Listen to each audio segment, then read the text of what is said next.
哈喽，我的老朋友们，胖僧我又来了。今天咱们得聊个大事儿，一个绝对能让科技圈抖三抖的话题。咱们天天挂在嘴边的那个超级聪明的聊天机器人 ChatGPT， 马上就要脱掉它那身紧巴巴的束身衣，来一次性格上的大解放了。大家播放我节目的时候，可以放松一下眼睛，用耳朵来听我给您详细的讲解。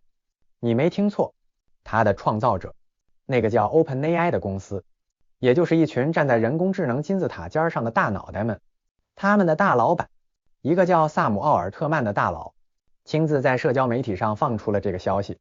这就好比一个一直被严格管教的孩子，突然被父母告知，你可以去体验一下成年人的世界了。为啥要这么干呢？奥尔特曼说啊，他们之前给 ChatGPT 上了太多道锁，把它管得死死的，就好像给一头猛虎套上了无数条链子，生怕它伤到人。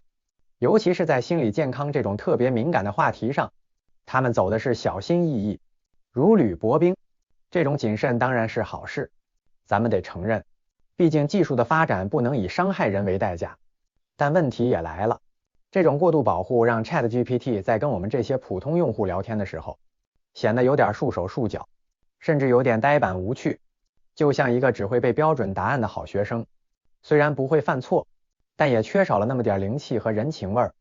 咱们跟他聊天，总感觉隔着一层纱，不够尽兴。所以好戏就要开场了，他们打算在12月份，伴随着更严格的年龄验证系统一起，给这头猛虎松松链子。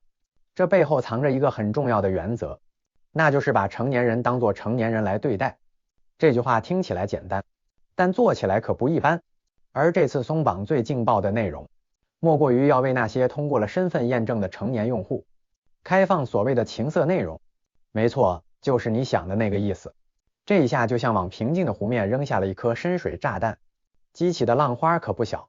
咱们来琢磨琢磨这背后的门道，这真的仅仅是为了让聊天更有趣吗？我觉得没那么简单，这更像是一场商业上的绝地反击。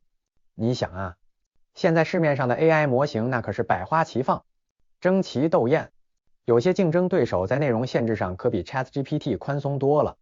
这就好比一条美食街上，别人家的川菜馆、湘菜馆都开得红红火火，麻辣鲜香，你家倒好，坚守着清淡的养生粥，那顾客能不往别人家跑吗？ OpenAI 这是在宣告，他们不仅要做最聪明的 AI， 还要做一个最懂人性的 AI， 一个能满足用户更深层次、更复杂需求的 AI。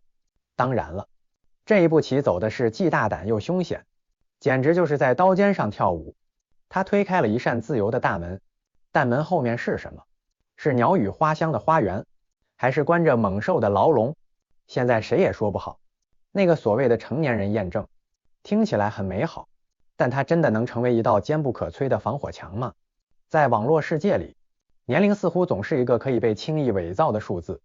这就像一场巨大的社会实验，我们把一个潜力无限的工具交给了人性去考验，一边是技术的解放，是更拟人、更智能的未来，另一边却是被滥用的风险，是可能引发的伦理风暴和社会问题。当 AI 开始学会谈情说爱，甚至触及我们最隐秘的情感角落时，我们和它的关系会变成什么样？是单纯的工具，还是一个无法分割的数字伴侣？这其中的界限正在以前所未有的速度变得模糊。